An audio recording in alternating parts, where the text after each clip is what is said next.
নমস্কার, আমি পূজাস লাইফস্টাইল ডায়েরির আরও একটি নতুন ব্লগে আপনাদের স্বাগত জানাই। আজ রবিবার। আজ জন্মদিন উপলক্ষে মা অনেক কিছু নিজের হাতে আয়োজন করেছেন। আমার জন্মদিন যেহেতু দেবীপক্ষে হয়েছিল, তাই মা জন্ম তারিখটা দেখেন না, জন্মবার এবং শুক্লপক্ষ দেখে আমার জন্মদিন পালন করেন। জন্মদিনের আগের দিন শনিবার দিন সন্ধ্যাবেলা আমি মায়ের সাথে আন্দুল বাজারে যাই বাজার করতে।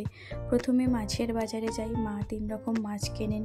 তারপর সবজির বাজার থেকে সমস্ত কিছু সবজি কেনেন এবং তারপরে যাই সুগার অ্যান্ড স্পাইসিতে পেস্ট্রি কিনতে।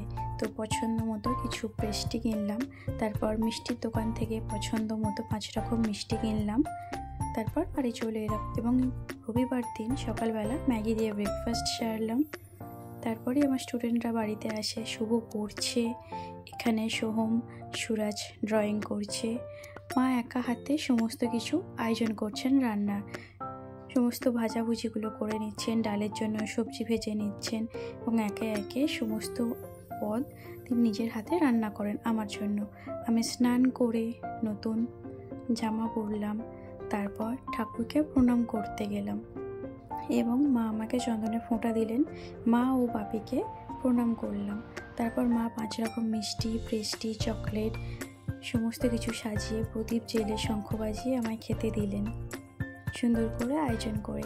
তারপর ভাত খাবার পালা।